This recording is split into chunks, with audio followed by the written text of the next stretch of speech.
ओम शांति। आज प्यारे मीठे भगवान की मीठी मुरली मंथन की डेट है 10 अगस्त 2020। तो मीठे मीठे बाबा अपने बच्चों से कह रहे हैं, अपने स्वधर्म को भूलना ही सबसे बड़ी भूल है। अभी तुम्हें अभूल बनना है, अपने घर और राज्य को याद करना है। भगवान क्या कह रहे हैं कि अपने निज धर्म, हमारा जो आत्मा का स्वधर्म है, शांति। हाँ, आत्मा 7 गुणों से बनी है, सबको पता है ना।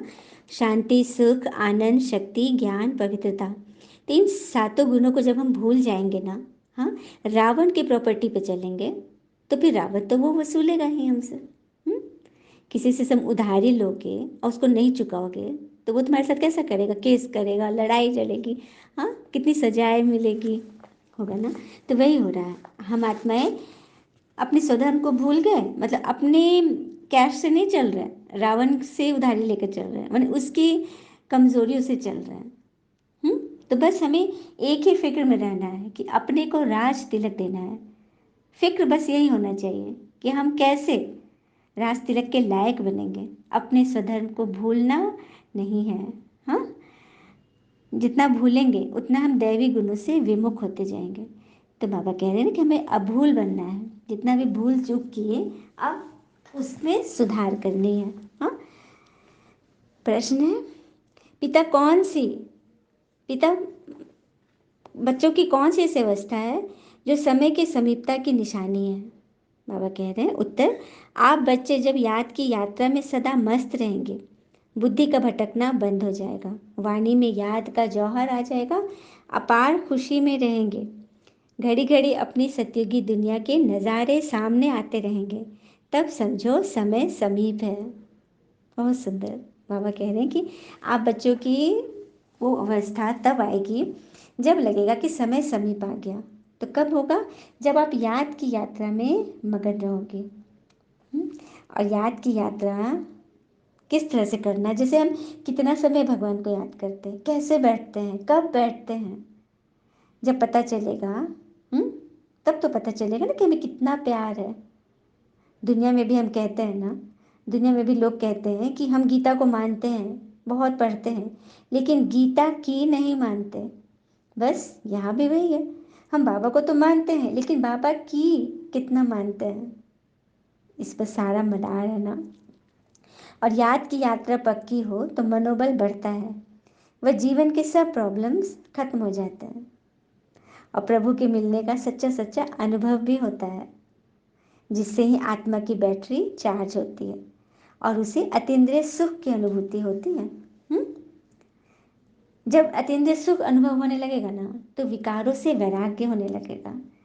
अब जैसे हम कोई बेकायदा चीज़ नहीं खाते और हमारे सामने कोई ला के रखते या हमें इसकी फ़ोटो भी दिखाते, तो हमें कैसा लगता है? एकदम विरक्ति आती है ना।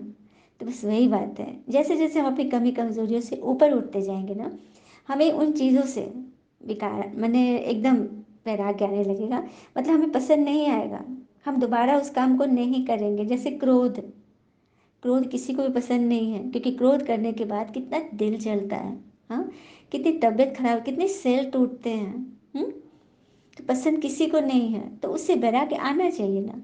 यही तो बाबा सिखा रहे हैं। हाँ, कहते भी हैं ना कि अर्जुन ने जब 110% ज्ञान सुन लिया, तब धीरे धीरे उसको समझ आए। नहीं तो उसके पहले तो वो लाख सवाल कर रहा था, नहीं ऐसे ऐसा होगा तो ऐसे होगा, आप ऐसा कैसे बोल रहे हैं, ऐसे कैसे होगा, नहीं माना। लेकिन जब पूरा ज्ञान से भी ज़्यादा सुन लिया, तब उसकी बुद्धि धीरे धीरे इस ओर आने लगी। तो यहाँ भी वही बात है, बाबा हमें इतना कुछ सुना रहे हैं तो लगता है अभी तक 110% नहीं हुआ है ना। तभी तो आत्माओं की बुद्धि भटक रही है।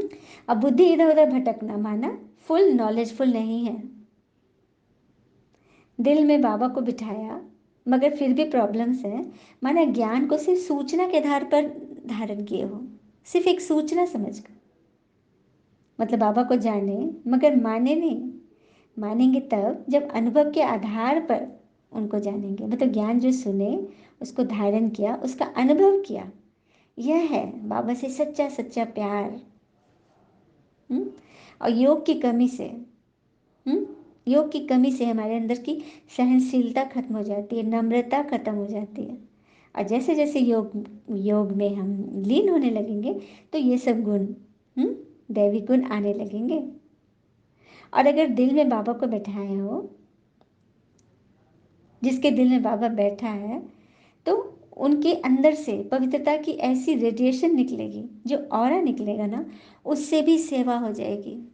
तो देखा, सुंदर बात है ना। आज की मुरली का गीत है, बहुत सुंदर।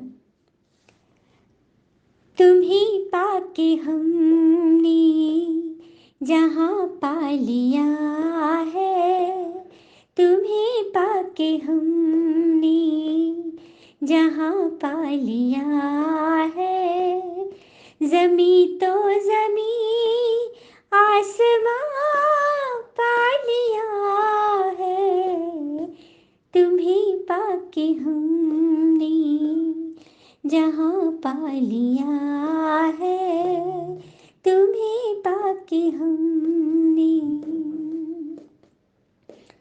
जमाने के हम प्यार में ढल गए हैं, उम्मीदों के लाखों दिए जल गए हैं, उम्मीदों के लाखों दिए जल गए हैं, न बिछड़ेंगे हम, न बिछड़ेंगे हम, मेहरबान पा लिया है, तुम्हें पाके हमने जहाँ पा लिया है, तुम्हें पाके हमने। ओम शांति। रूहानी बच्चों प्रति बाबा पूछ रहे हैं कि बच्चे इस गीत के अर्थ को तो समझते हैं, अब बेहद के पिता को तो पा लिया, अब बेहद के पिता से स्वर्ग का वर्षा भी ले लो। सुंदर बात बाबा हमें बता रहे हैं ना। अच्छा, मीठे मीठे बच्चों प्रति भगवान की नमस्ते, हम बच्चों की भी प्यारे शिव पिता को नमस्ते। और बाबा दिल से सभी आत्माओं की तरफ से आपको very very very good morning. धारणा के लिए मुख्य सार है, पहली पॉइंट, इस पुरानी दुनिया में रहते डबल अहिंसक बन योग बल से अपनी नई दुनिया स्थापन करनी है, अपना जीवन हीरे जैसा बनाना है। इस पुरानी दुनिया में रहते, अभी हमें नई दुनिया में नहीं जाना है। जब तक ये संगम योग खत्म नहीं होगा, बच्चे पूरे तैयार नहीं हो जाएंगे, तब तक हमें इसी दुनिया में रहना है। और यही हमें डबल अहिंसक बनना है, जिसका अर्थ है मन वचन कर्म से अहिंसक। स्थूल हिंसा तो करनी थी है, कटारी बटारी, लेकिन मन से भी किसी की बात लगनी भी नहीं है, बोलनी तो नहीं है, किसी को दुख देना तो बिल्कुल नहीं है, लेकिन किसी की बात में फंस जाना, दुखी होना भी हिंसा है। आगे बात समझ में, डबल अहिंसा। सूक्ष्म में भी, स्थूल और सूक्ष्म भक्ति में भी हम लोग करते आए, लेकिन स्थूल रूप से। और यहाँ बाबा हमें सूक्ष्म रूप से सिखा रहे हैं, अंदर की धारणा। इस पर हम बहुत सुंदर एक कथा है जो हम समझेंगे कि कैसे भगवान से हम सूक्ष्म और स्थूल रूप से उनको समझते हैं। हाँ, जैसे कहते हैं ना कि क्या भगवान हमारे द्वारा चढ़ाया गया भोग खाते हैं? यदि खाते हैं तो वो वस्तु समाप्त क्यों नहीं हो जाती? और यदि नहीं खाते हैं तो भोग लगाने का क्या मतलब, लाभ क्या है? तो एक लड़के ने पाठ के बीच में अपने गुरुजी से प्रश्न किया। हाँ, मैंने यही प्रश्न किया गुरुजी से कि भगवान को हम भोग चढ़ाते तो खाते क्यों नहीं, और नहीं खाते तो फिर क्यों भोग लगाते हैं? तो टीचर ने उस वक्त कुछ नहीं उत्तर दिया, वे पूर्ववत पाठ पढ़ाते रहे।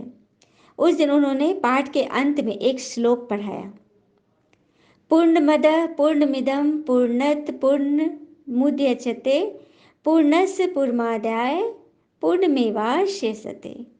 पाठ पूरा होने के बाद गुरु ने सभी शिष्यों से कहा कि वे पुस्तक देखकर श्लोक को कंठस्थ कर लें। 1 घंटे के बाद गुरु ने प्रश्न करने वाले शिष्य से पूछा कि उसे श्लोक कंठस्थ हुआ कि नहीं। उस शिष्य ने पूरा श्लोक शुद्ध शुद्ध गुरु को सुना दिया। फिर भी गुरु ने सिर नहीं में हिलाया, तो शिष्य ने कहा कि वे चाहे तो पुस्तक देख ले, श्लोक बिल्कुल शुद्ध है।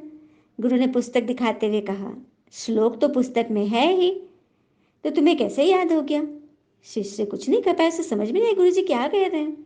फिर गुरुजी ने कहा, पुस्तक में जो श्लोक है वह स्थूल रूप में है, मतलब जो दिखाई देती है वो चीज़ स्थूल हो गई, ऑब्जेक्ट हो गई। तुमने जब श्लोक पढ़ा तो वह सूक्ष्म रूप से तुम्हारे अंदर प्रवेश कर गया। बहुत सुंदर। उसी सूक्ष्म रूप से वह तुम्हारे मन में बैठा हुआ है। हाँ, तुमने जो याद किया वो तुम्हारे मन में बैठ गया। इतना ही नहीं, जब तुमने इसको पढ़कर कंठस्थ कर लिया तब भी पुस्तक के स्थूल रूप के श्लोक में कोई कमी नहीं आई। मतलब पुस्तक में जो श्लोक लिखा हुआ है उसमें तो कोई कमी नहीं आई। इसी प्रकार पूरे विश्व में व्याप्त परमात्मा हमारे द्वारा चढ़ाए गए नैवेद्य को सूक्ष्म रूप से ग्रहण करते हैं, और इससे स्थूल रूप के वस्तु में कोई कमी नहीं होती, मतलब वो वस्तु कम नहीं होता। उसी को हम प्रसाद के रूप में स्वीकार करते हैं। शिष्य को अपने प्रश्न का उत्तर कितनी भली भांति मिल चुकी, हम बच्चों को भी मिल गया ना। कई बच्चों के मन में ये प्रश्न आता है ना कि भगवान है नहीं तो फिर हम उन्हें क्यों चढ़ाते हैं, और जब वो लेते नहीं तो उसका क्या मतलब है। कितनी अच्छी रीति इस कहानी ने हमें यह बता दिया ना कि ईश्वर सूक्ष्म रूप से उसे स्वीकार कर लेते हैं। जैसे कोई पाठ पढ़ा, हमने मन में उसे उतार लिया ना, तो उसी तरह से भगवान भी। हम्म? फिर आगे बाबा बोल रहे हैं, दूसरी पॉइंट है धारणा की, इस पार से उस पार जाने के लिए याद की यात्रा में अच्छा तैराक बनना है, माया के घुटके नहीं खाने हैं। हम इस पार से उस पार जाना मतलब भव सागर पार, हम भक्ति में सुनते हैं हे भगवान भव सागर पार करा दो, तो भगवान हमें ले जाने के लिए आए हैं, तो फिर इस दुनिया से हमारा लंगर उठ जाना चाहिए ना। इस दुख धाम से लंगर उठेगा तभी तो हम उस पार जाएंगे ना। और याद की यात्रा में अच्छा तैराक बनना है।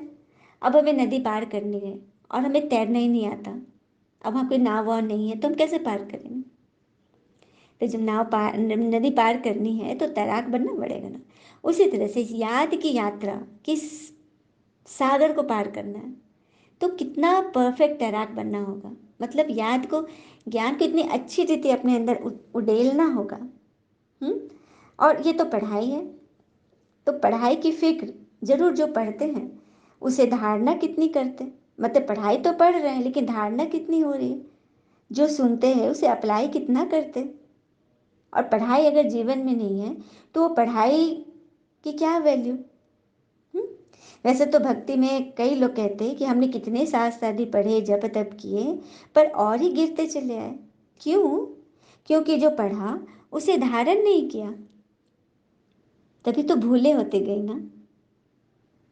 तो बस बाबा हमें इससे ऊपर उठा रहे हैं, कुसंग का संग अब नहीं करना है, रावण के संग से हमें ऊपर उठना है।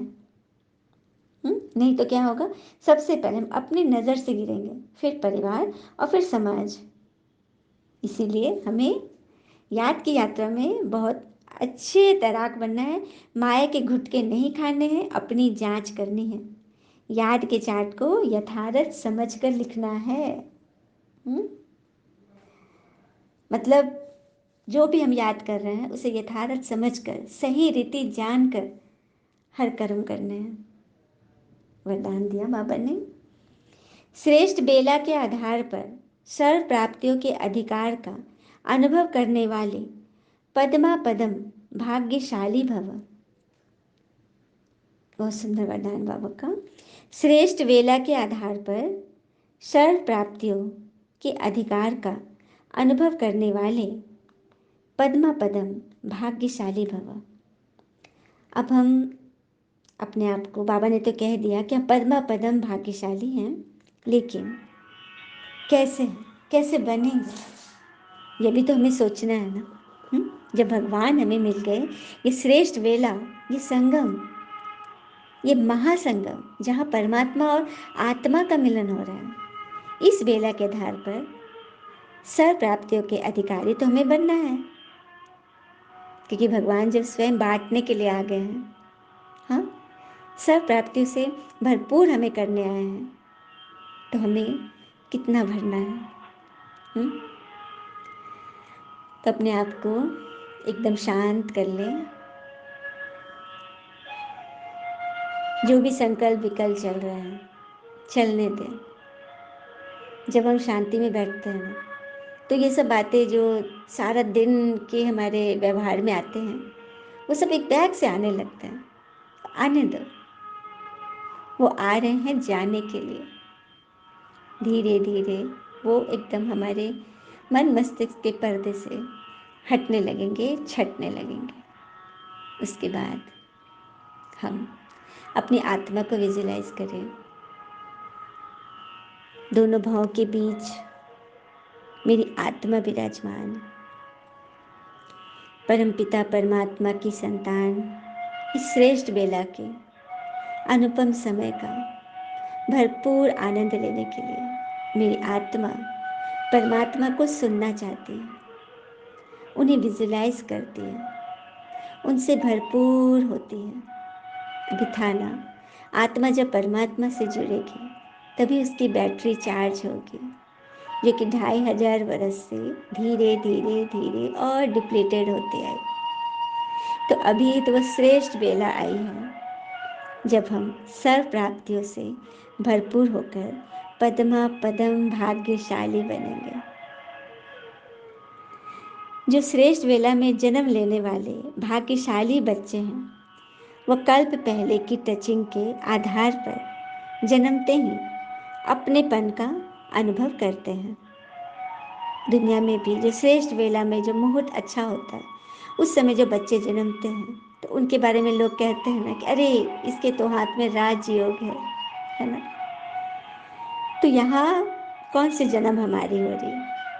जिस दिन हमने परमात्मा को पहचाना, जिस दिन हमने उन्हें दिल से मेरा बाबा कहा, उस दिन से हमारे जीवन की दशा बृहस्पति की दशा में बदल जाती है।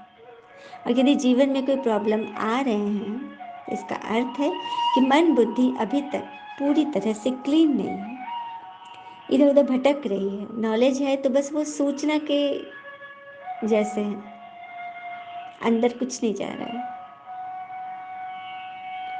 तो बस सिर्फ भगवान को मानना नहीं, भगवान की मानना है। तभी तो हम जन्मते ही उनकी सर्व प्रॉपर्टी के अधिकारी बनेंगे। जैसे बीज में सारे वृक्ष का सार समाया हुआ है, ऐसे नंबर 1 बेला वाली आत्माएं सर्व स्वरूप की प्राप्ति के खजाने के आते ही अनुभवी बन जाते हैं। मन में बीज आया निश्चय का, भगवान की याद का, तो निश्चय का बीज आया मन में, तो वृक्ष कैसा तैयार होगा? एकदम फल फूलदार, है ना। बस वही बात है, ऐसे बच्चे ही नंबर 1 खजाने के अधिकारी बन जाते हैं। वे कभी ऐसे नहीं कहेंगे कि सुख का अनुभव होता है शांति का नहीं, शांति का होता है सुख व शक्ति का नहीं, बल्कि सर्व प्राप्तियों के अनुभवों से संपन्न रहेंगे। कितनी सुंदर बात है। जो सर्व प्राप्ति से संपन्न आत्माएं होंगी, वो कभी ये न कहेंगे कि हमें सुख मिलता है, शांति की अनुभूति नहीं होती, शांति होता है तो सुख नहीं, सुख है तो आनंद नहीं। नहीं, उनके पास सर्व प्राप्तियां हैं। उनकी दुकान में हर एक माल है। तो सर्व प्राप्ति माना संतुष्ट बने, तो हमारा चेहरा ऐसा चैतन्य बोर्ड बन जाए जिसे हमें देखते ही सुनते ही सबके चेहरे खिल जाए। तो उसके लिए क्या करना होगा? जैसे भी लॉकडाउन सिचुएशन है, तो घर में रहने की हिदायत दी जा रही है ना, घर में रहो, स्टे होम स्टे सेफ। तो उसी तरह से ज्ञान में अच्छी रीति चलना है, ईश्वरीय सरकार को अच्छी रीति रह कर दिखाना है, तो पुरुषार्थ की गुफा में चले जाए। जैसे अब हम लोग घर में बंद थे, तो कोई सामान ख़त्म होने वाली थी, जैसे लॉकडाउन होने वाला है, तो उसके पहले ही सामान मंगा कर रख लेते थे कि इतने दिनों में 21 दिन 14 दिन जो भी हो रहा था शुरू के समय, तो कोई चीज़ की कमी ना हो जाए, तो हम पहले से ही खरीद लेते थे ना। तो बस यहाँ भी वही करना है। अंदर जाएं, अपने भीतर पुरुषार्थ की गुफा में जाएं और चेक करें कि किन किन चीज़ों की कमी है। उसके लिए अंडरग्राउंड की दुकान में जाए, पहचाने व खरीदे और सर्व प्राप्ति संपन्न बने, तभी पद्मा पदम भाग्यशाली बनेंगे। और जिन जिन चीज़ों की कमी है उसे पहले ही हम देख लें और उसे मतलब खरीदे, उसे समझे कि कैसे वो हमें मिलेगा, क्या करना होगा, कौन सा पुरुषार्थ करना होगा, उसमें चिंतन करें। फालतू के व्यर्थ चिंतन से तो अच्छा है ना। स्लोगन दिया बाबा ने, अपने प्रसन्नता की छाया से शीतलता का अनुभव कराने के लिए निर्मल और निर्माण बनो। अपने प्रसन्नता की छाया से शीतलता का अनुभव कराने वाले निर्मल और निर्माण बनो। कभी भी अपने मन में प्रश्न चिन्ह नहीं आने दो, सदा प्रसन्न रहो। उसकी शीतलता की छाया अनेकों को ईश्वर से जुड़ाने का कार्य करेंगी। अच्छा, ओम शांति। शुक्र है मीठे बाबा, वो बाबा के प्यारे प्यारे बच्चे। All is well always. Thank you Baba.